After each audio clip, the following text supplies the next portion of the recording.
Bisa ndak anak bapak punya ijazah?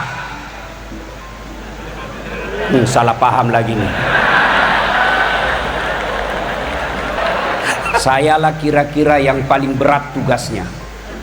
Kalau tadi Ustadz Fahru Rosi, alumni Pondok Pesantren Gontor, dilanjutkan dengan Ustadz Luqmanul Hakim juga dari Gontor, dan insya Allah sebentar guru saya juga Ustadz Abdul Somad.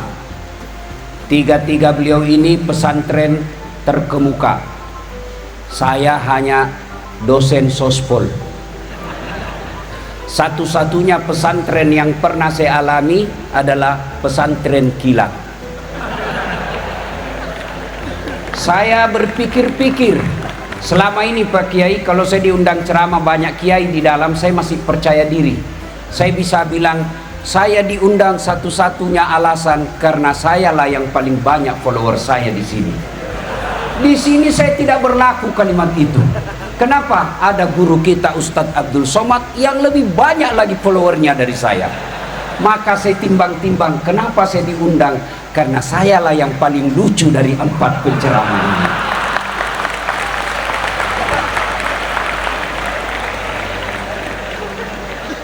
Saya pikir apa yang saya mau sampaikan ini? Allah Karim, musibah besar buat saya. Baiklah, saya coba-coba sendiri dengan cara saya sendiri. Ibu-ibu, adik-adik sekalian, kalau saya ikut pilkada kalah, masih ada pilihan. Ikut lagi 5 tahun yang akan datang. Bapak Prabowo 4 kali ikut pilpres baru menang. Saya tidak disenang sama gubernur. Kalau saya pegawai, saya masih ada pilihan. Apa? Pensiun dini. Selesai masalah. Saya merantau ke Jawa.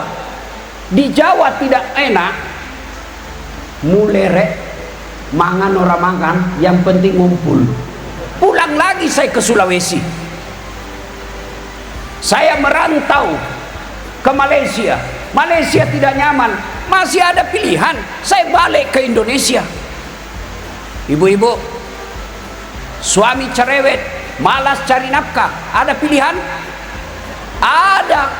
Pulangkan saja aku pada ibuku, atau ayo lanjut, lihatlah tanda bekas tampar. Oh, berarti generasi tua, karena ini lagu-lagu zaman dulu. Tapi masih jauh lebih baik lagu zaman dulu daripada lagu sekarang. Tak bolak-balik, tak bolak-balik. Apa yang kita dapat itu? Iya. Suami cerewet, masih ada pilihan. Balik ke orang tua. Bapak-bapak, istri cerewet, malas masak, tukang gosip, tidak mau sholat, ada pilihan? Ada. Malah 2 pilihannya, tambah atau ganti. Iya. Tapi tolong dijawab. Artinya, kalau menderita di dunia masih ada pilihan. Menderita di dunia masih ada senang-senangnya. Tidak ada orang dari pagi sampai pagi lagi sengsara terus hidupnya. Minimal dia gembira ketika dia nonton ceramahnya dan saat latih. Iya. Iya ibu. Iya ibu.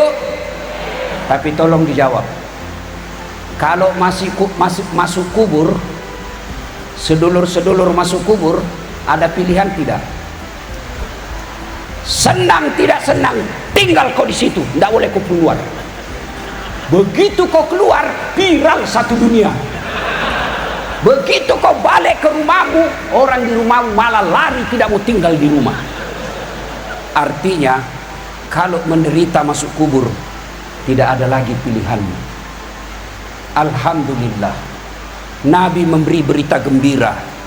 Umatku, orang Islam, anak cucunya Adam, kalau meninggal dunia, masih 3 harapan yang akan menolongmu, yang kita kenal dalam dunia Islam, amal jariah. Apa itu? Satu, anak yang soleh dan solehah. Ibu-ibu, Bu, saya mau tanya, Bu, bisa ndak anak ibu jadi dokter tidak pernah kuliah fakultas kedokteran? Bisa ndak? Ndak mungkin. Bisa ndak anak bapak punya ijazah? Salah paham lagi nih.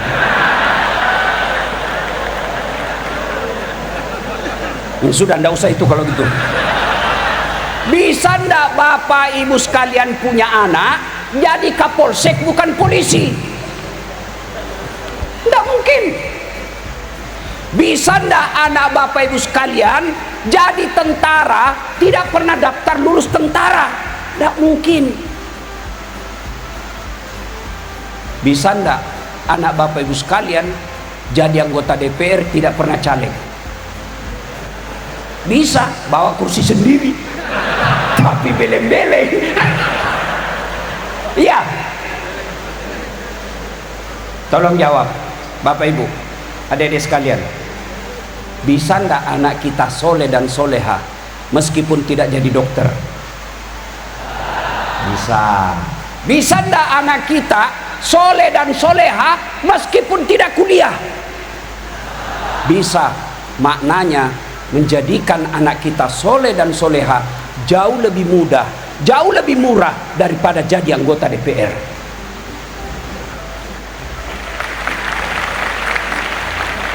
Tapi sayangnya anak-anak kita, ibu-ibu kita lebih bangga kalau anaknya jadi kontraktor daripada jadi ulama. Lebih bangga mereka punya anak pengurus MBG.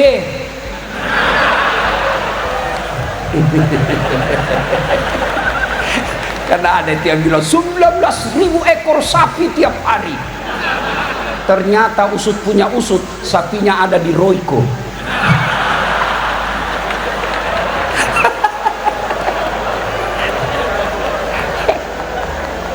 Nah, Bapak Ibu saudara-saudara sekalian, halo Ibu, Ibu, saya mau tanya Ibu, kalau Ibu meninggal nanti siapa yang doakan? Suami? Jangan harap Ibu kawin lagi. Oh, istri saya komplain. Jadi Ustadz, nanti kalau saya duluan meninggal, Ustadz mau kawin lagi. Saya peluk baik-baik dia Bu. Saya bilang, dengar kau sayang, jangankan kau meninggal, masih hidup saja saya selalu berpikir kawin lagi. Apalagi kalau kau sudah mati. Siapa yang doakan Bapak Ibu sekalian? Ibu-ibu kalau meninggal, siapa yang doakan? Anak. Sedulur-sedulur, kalau bapak-bapak meninggal, siapa yang doakan? Temanmu.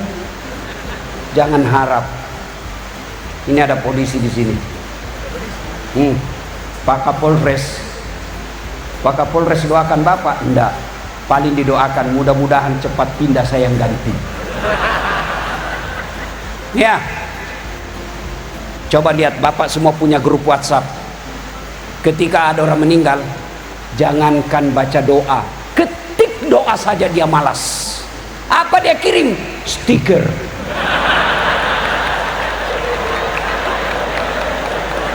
Al-Fatihah. Dia tidak baca itu. Bapak ketawa karena bapak semua pelakunya. Iya. Siapa yang doakan kita? Anak yang soleh dan soleha.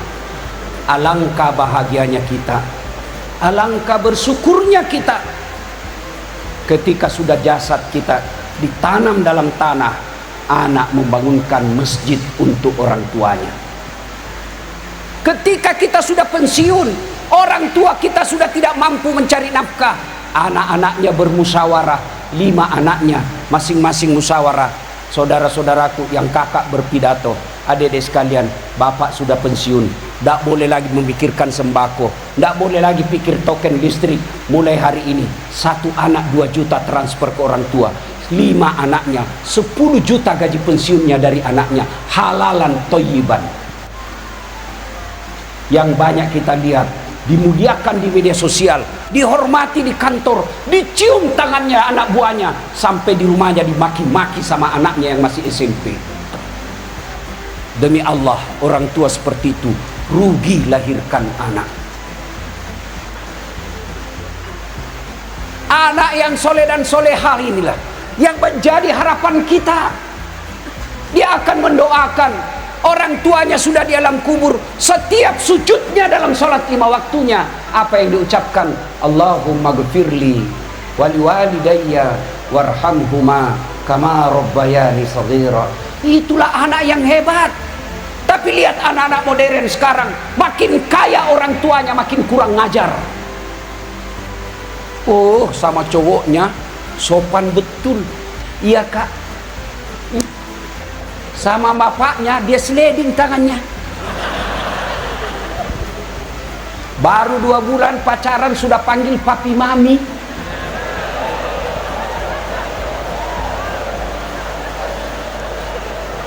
Pret.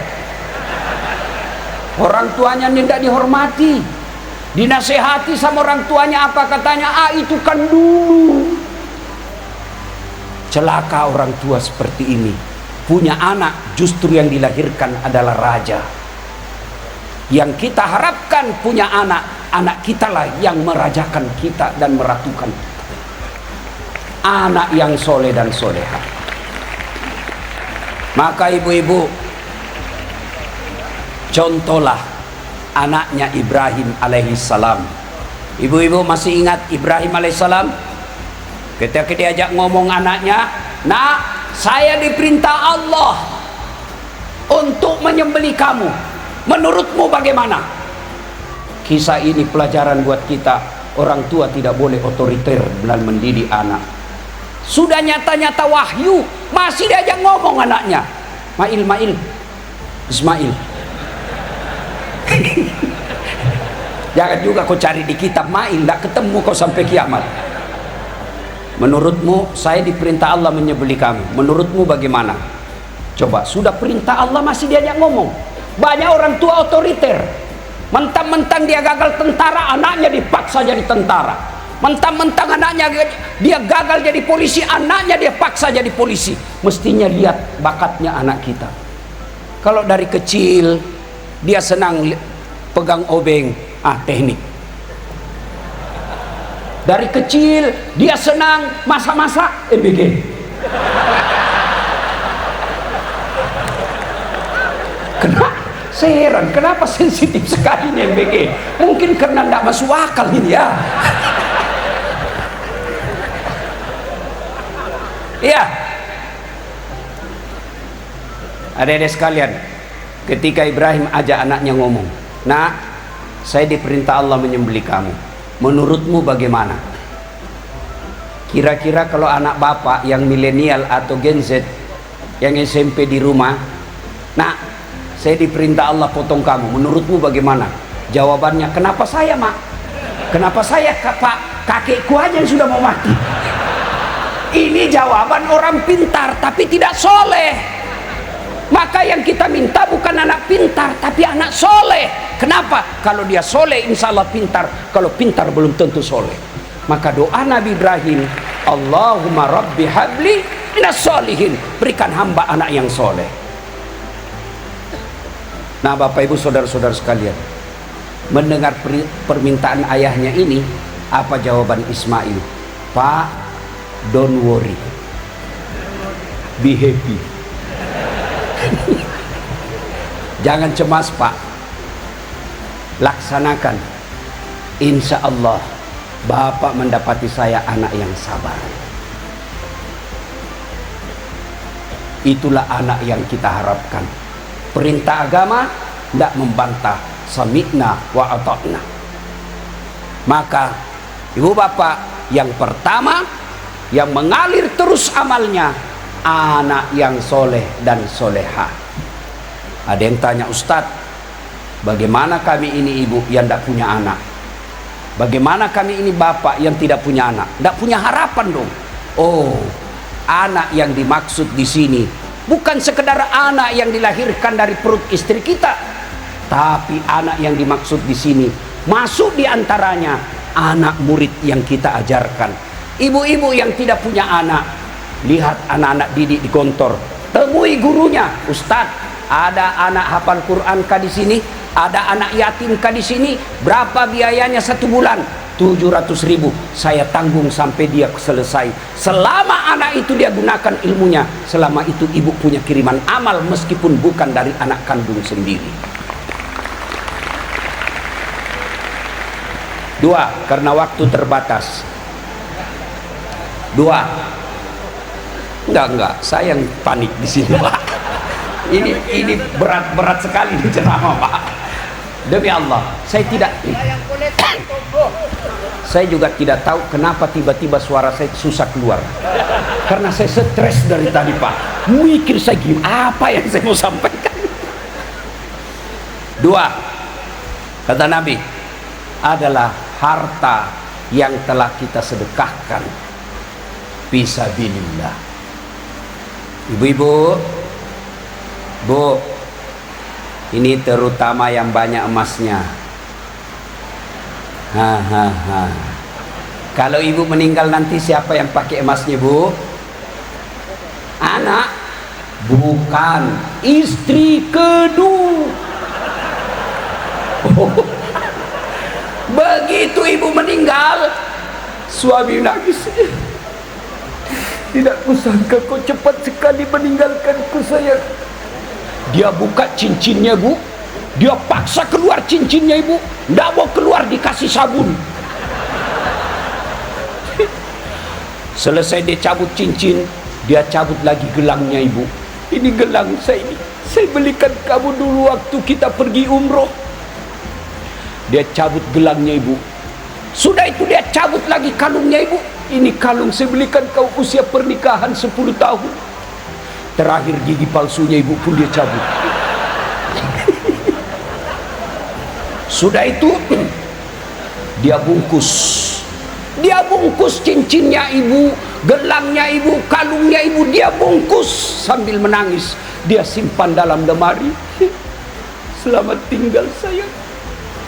Betapa cepat kau tinggalkan aku. Dia simpan. 3 bulan kemudian pergi reuni Gontor. Ketemu janda. Oh. Piye kabare, Mbak? Api-api, Mas. Sampean api. Saya gimana, Kak? Istri saya meninggal. Sampean duda? Iya. Saya juga janda. Oh, cocok dong. Oh, cinta lama bersemi kembali. Dia balik ke rumahnya, dia ambil tadi emas yang dia simpan di lemari, dia tarik lemari dalam emas itu, dia simpan dalam kotak warna pink. Dia bungkus warna pink, kasih pita-pita warna pink, orang yang lagi jatuh cinta. Dia ketemu sama si janda. Lalu dia berkata, "Dek, ambil saja ini emas, sudah mati yang punya." Enggak lagi dia bilang wafat, dia bilang kamu mati. Bu, daripada diambil janda, mending bawa ke Gontor, bawa ke pesantren untuk anak-anak kita. Ini yang disebut pandai menyikapi harta. Pak Kiai, saya bilang sama ibu-ibu kaya di Makassar, ibu-ibu yang kaya tidak usah pakai emas asli. Kenapa? Biar palsu orang juga tidak percaya palsu. Maka lebih baik kau pakai yang palsu, yang asli bawa ke pesantren. Saya bilang juga sama ibu-ibu yang miskin, ibu-ibu yang miskin, tidak usah kau pakai yang asli, karena biar asli orang juga tidak percaya. Maka lebih baik pakai yang palsu, yang asli bawa ke pondok pesantren. Jadikan dana untuk anak-anak yang soleh dan soleha lagi yang sekolah. Adik-adik sekalian, tanya Luqmanul Hakim, Tanya Ustadz Abdul Somad, Abdul Fahur Rosi Ansor, tidak ada orang bangkrut gara-gara sedekah.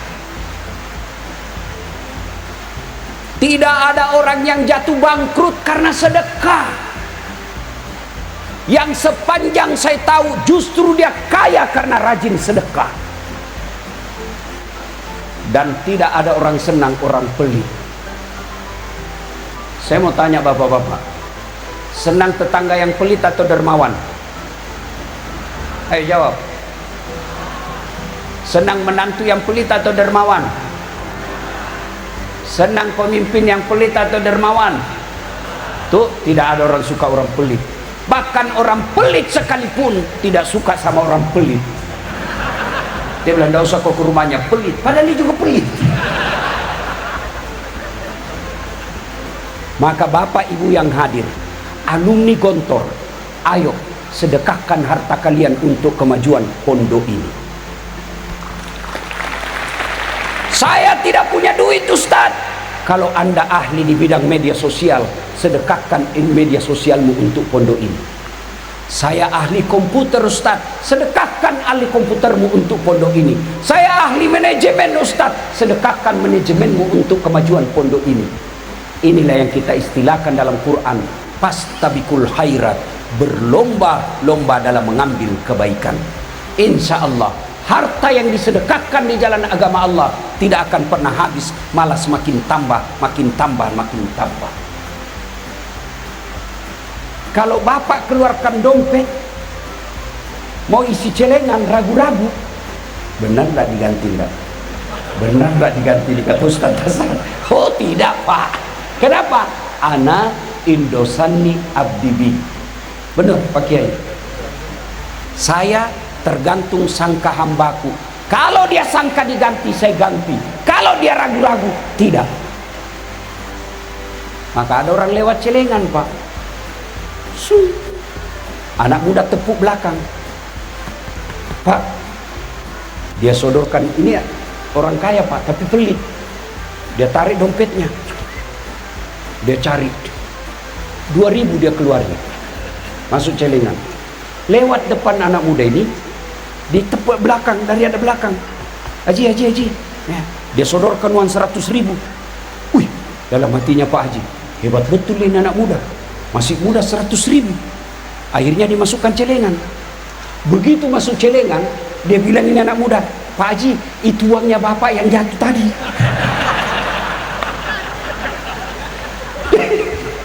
Begitu pelitnya Pak Kiai.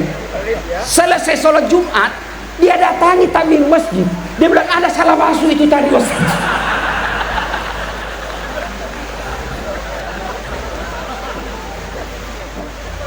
Pelit betul.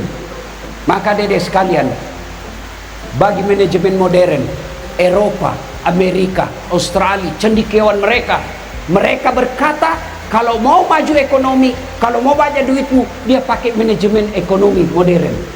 Bagi kita pakai manajemen ilahiyah. Apa? Sedekah. Sedekah. Jangan berkata saya masih mondok, tidak mungkin. Sedekahlah, meskipun sedikit. Apa sedekahnya Ustaz? Dilihat pesantren, oh sini tidak ada sendal dari tempat wudhu, ada uang belanja dari ibu, belikan sendal jepit. Niatkan, ya Allah, tambahkan rezekiku, saya akan gantiin. Insya Allah pondok ini bisa maju kalau kita semua berlomba-lomba dalam mengambil kebaikan. Salah satu di antaranya sedekah sesuai dengan apa yang kita miliki. Yang ketiga, yang akan mengalir terus-menerus adalah ilmu yang bermanfaat. Saya bukan ustadz, ya, teruskan ceramahnya Ustaz. Kita punya semua grup WhatsApp, tapi sayangnya grup WhatsApp yang banyak kita teruskan, yang kita share beramai-ramai, kadangkala hanya isu-isu politik. Tapi ceramah-ceramah, konten-konten dakwah, biasanya kita malas untuk teruskan ke grup WhatsApp lainnya. Bapak terima ceramahnya guru kita Ustadz Abdul Somad, terima, sebarkan ke orang lain. Kalau 10 grup, satu grup 100 orang, 500 orang, masa tidak ada yang nyangkut? Ilmu yang bermanfaat.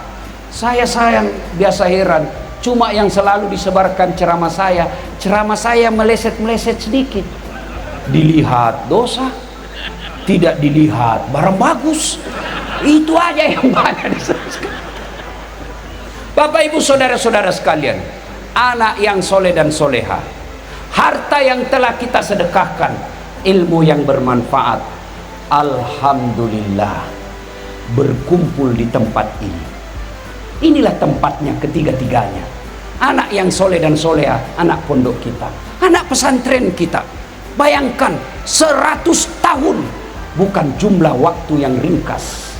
100 tahun kita lihat Pak, banyak perusahaan, banyak organisasi bertahan 100 tahun, tapi mungkin karena didukung oleh harta yang banyak.